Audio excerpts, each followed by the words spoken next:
Students, you are welcome to the fifth part of chapter 1, the fish tale. Try saying this fast. Here is a tongue twister. Repeat it fast.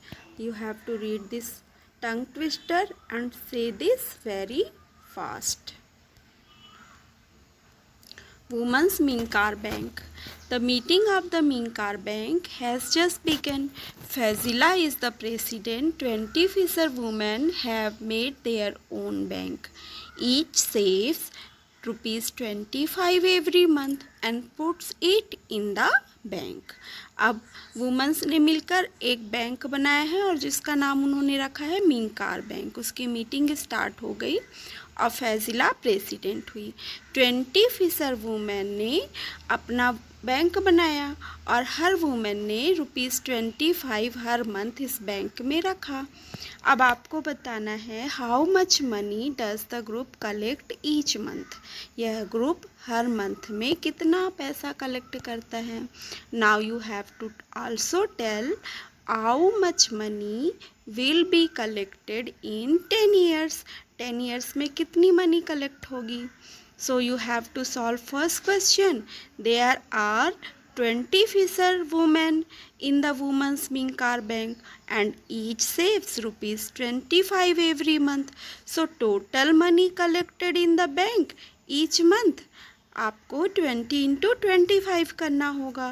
तो 20 into 25 is ₹500. And another question is how much money will be collected in 10 years. 10 years में कितनी money collect होगी. तो 1 month में कितनी money collect हुई है ₹500. And you know that 1 year equal to how many months 12.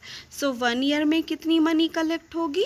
हमें 12 में 500 का मल्टीप्लाई करना पड़ेगा एंड वी विल गॉट ₹6000.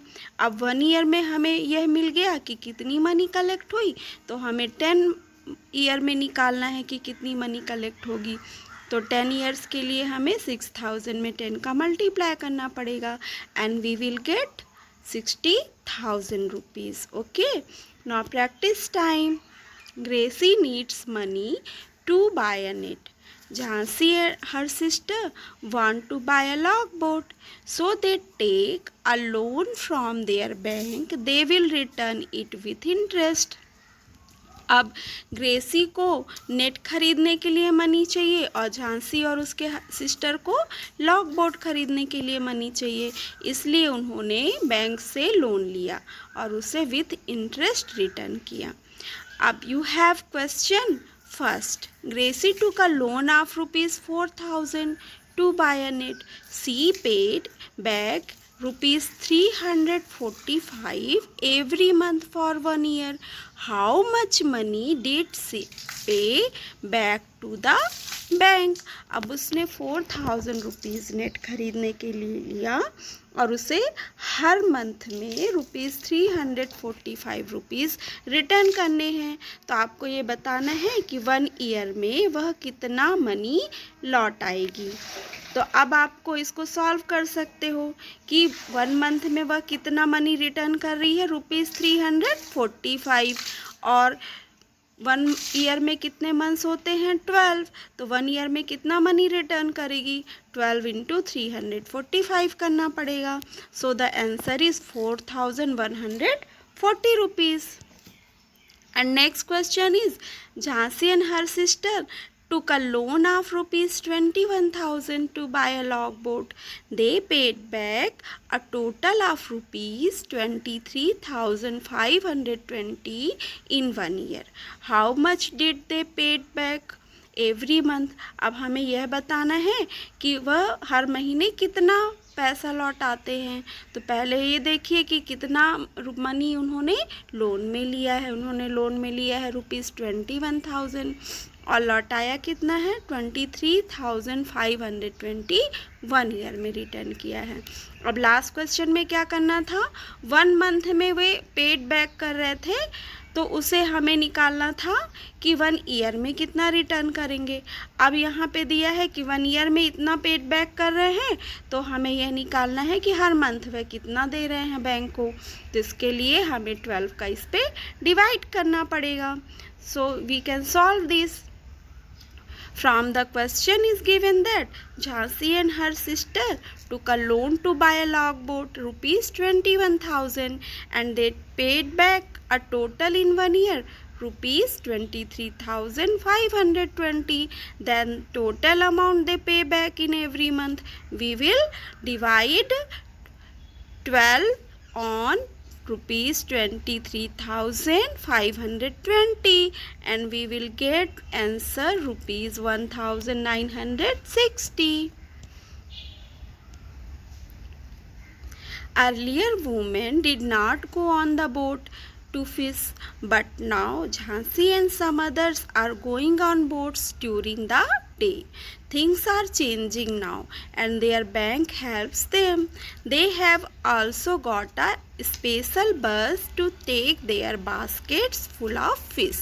पहले वुमन फिशिंग के लिए बोट में नहीं जाया करती थी, पर अब झांसी और अदर वुमन बोट में जाती हैं फिशिंग के लिए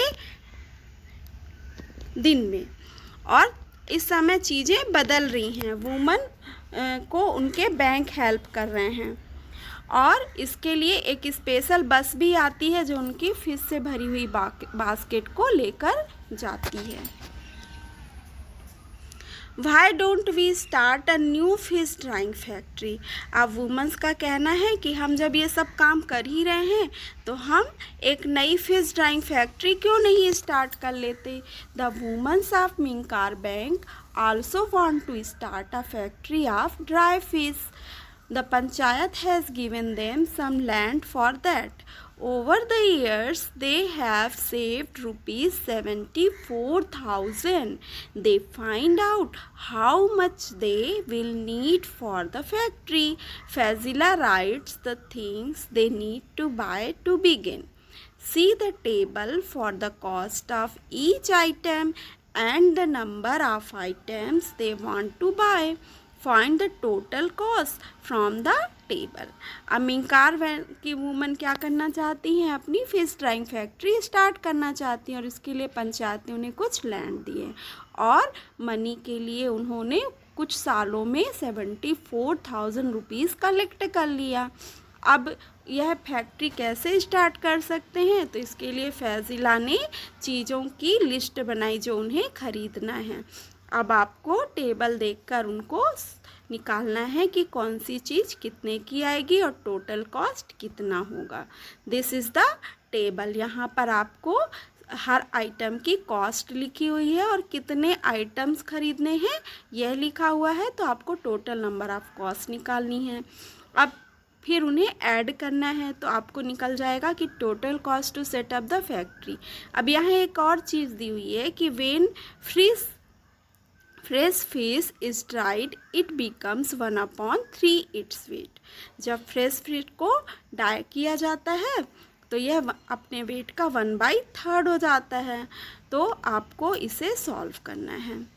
तो पहले देखिए आप, हमने टेबल को सॉल्व कर लिया। बोरवेल फॉर फ्रेश वाटर, इसका प्राइस है ₹3000 और ये हमें चाहिए 1, तो इसकी कॉस्ट क्या हो जाएगी, 1 का 3000 में मल्टीप्लाई करिए तो इट विल ₹3000। अब बैम्बू रैक चाहिए फ्रिज ड्राइंग के लिए, तो एक रैक की कॉस्ट है ₹2000 और हमें ऐसे कितने रैक चाहिए, 20, तो उसके लिए 20 × 2000 करना होगा, तो ये हो गया ₹40,000। और सीमेंट टैंक का प्राइस है 1000, तो कितने सीमेंट टैंक चाहिए, 4, तो ये हो जाएगा 4 × 1000, तो ₹4000 इसका कॉस्ट हो गया। ट्रे एंड नाइफ, इसका 1 सेट का कॉस्ट है ₹300 और ये हमें 20 सेट्स चाहिए, तो 20 × 300 कितना हो जाएगा, 6000। अब 1 बकेट का कॉस्ट है ₹75, तो ये हमें चाहिए 20 बकेट्स, तो कॉस्ट हो जाएगा 20 × 75। अब फैक्ट्री स्टार्ट करने के लिए टोटल कॉस्ट निकालने के लिए हमें ये 3000, 40,000, 4000, 6000 और 1500 को ऐड करना होगा। तो इन्हें ऐड करने पे हमें मिल गया ₹54,500। अब आपको बता दिया गया है कि फ्रिज को ड्राई करने पर यह कितना हो जाएगा, 1/3 अपने वेट का। तो 1 मंथ में उनका प्लान है 6000 kg फ्रेश फिश को ड्राई करने का। तो इसका वेट कितना हो जाएगा, 1/3 हो जाएगा 6000 का। जिसके लिए 6000 में 3 का आप डिवाइड कर दीजिए एंड यू विल गेट 2000। अम्मा कहती है let us first calculate for 6 kg of fresh fish. पहले हम 6 kg फ्रेश फिश के लिए कैलकुलेट करते हैं कि हमें 1 kg फ्रेश फिश हमें मिलेगी 15 रुपीज़ में, और हम अगर फ्रिज को ड्राई करके बेचते हैं तो वो हमें मिलेगा 70 रुपीज़ पर केजी। फिर वह कहती है कि अगर हम 6 kg फ्रेश फिश को ख़रीदते हैं और उसे ड्राई करते हैं तो हमें कितना मिलेगा। तो पहले क्वेश्चन में बताया है कि अगर फ्रेश फिश को ड्राई करोगे तो वो अपने वेट का 1/3 हो जाएगा। तो 6 kg का 1/3 कितना होगा, हमें इसके लिए उसमें 3 का डिवाइड कर देंगे तो हमें मिल जाएगा 2 kg ड्राई फिश। अब 6 kg फ्रेश फिश को ख़रीदने के लिए उन्हें कितना रुपीज़ पे करना पड़ेगा। तो 15 6 जा कितना होता है 90। तो ब्लैंक्स में हम कितना फिलअप करेंगे 15। अब फ्लोरम्मा कहती है we will sell 2 kg dried fish and get. अब 2 kg ड्राई फिश को अगर हम बेचते हैं तो हमें कितना मिलेगा। तो 1 kg ड्राई फिश का कॉस्ट कितना है 70 रुपीज़। उसको वो 70 रुपीज़ में सेल करते हैं, और 2 kg को कितने में करेंगे तो 70 में हम 2 का मल्टीप्लाई करेंगे और हमें मिल जाएगा 140। तो फर्स्ट ब्लैंक में फिलअप करेंगे 70 और सेकंड में 140। फिर वो कहती है so if we dry 6 kg fresh fish we will earn dash -90 equal to rupees dash. तो 6 kg फ्रेश फिश को ड्राई करके बेचने पर उन्हें कितना मिला 140 रुपीज़। तो 140 में से 90 माइनस करेंगे तो उनकी अर्निंग हो जाएगी 50 रुपीज़। फिर वह कहती है but if we dry 6000 kg we can earn rupees dash into 1000 in 1 month. अगर हम 6000 kg को हम ड्राई कर बेचते हैं तो हमें 1 मंथ में इतनी अर्निंग होगी। तो 1 kg के 6 kg के लिए हमें कितनी अर्निंग हो गई 50 रुपीज़। तो 6000 kg के लिए कितनी अर्निंग हो जाएगी 50 इंटू 1000। तो उनकी अर्निंग होगी 50,000 1 मंथ में। फिर वे सब आपस में बात करते हैं। They all are very happy with this plan.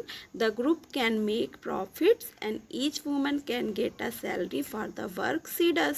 तो ग्रुप को प्रॉफिट मिलेगा और हर वुमन को उसके अपने काम के लिए सैलरी मिलेगी। अब झांसी कहती है I found that 6000 kg fish would need 1500 kg salt every month. It's price is ₹2 पर kg। वह कहती है 6000 kg फिश को ड्राई करेंगे तो हमें 1500 kg सॉल्ट चाहिए हर मंथ में, और इसकी प्राइस है ₹2 पर kg। तो कितना हो जाएगा, कितना खर्च आएगा साल्ट खरीदने में। तो 1500 में 2 का मल्टीप्लाई कर दीजिए। तो साल्ट को खरीदने का खर्च है 3000 rupees. So the total monthly cost of drying and selling the fish। अब टोटल मंथली कॉस्ट कितना हो गया फिश को ड्राई करने में और सेल करने में। तो यहाँ पे फैजिला कहती है कि that sound very good, our calculation tell us that every month our bank will earn 44,000। तो फैजिला ने कैलकुलेट करके बताया कि हमारे बैंक को सब खर्च मिलाकर हटाकर 44,000 रुपीज़ की अर्निंग होगी। तो अब हमें यह बताना है कि फैजिला करेक्ट है या गलत है। तो उसके लिए पहले हम साल्ट का अमाउंट निकाल लेते हैं। तो साल्ट का अमाउंट आ गया आपका 3000 रुपीज़, और total monthly cost of drawing and ceiling the fish अब 3000 रुपीज़ साल्ट का अमाउंट हो गया, और बी नंबर में क्या दिया है, पैकिंग एंड बस चार्ज, ये भी 3000 रुपीज़ है, तो इसको भी हम एक्सपेंडिचर में ऐड कर देंगे, तो हमारा टोटल एक्सपेंडिचर हो जाएगा 6000 रुपीज़। तो टोटल अर्निंग में से अगर हम 6000 को माइनस कर देते हैं तो हमें मिल जाएगा रियल अर्निंग। तो टोटल अर्निंग कितनी हुई थी उस समय, अभी हमने सॉल्व किया था, तो 50,000, और एक्सपेंडिचर कितना है 6000। तो ये हो जाएगा 50,000 में से आप 6,000 को माइनस कर देंगे तो आंसर आपको मिल जाएगा 44,000। दैट मीन्स फैजिला करेक्ट है। Now find out songs sung by fisherman are beautiful, find out about the words and tunes of such song. अब आपको पता करना है कि फिशरमैन किस तरह से ब्यूटीफुल सॉन्ग गाते हैं, उनके वर्ड्स और ट्यून्स भी पता करने हैं। So thanks for watching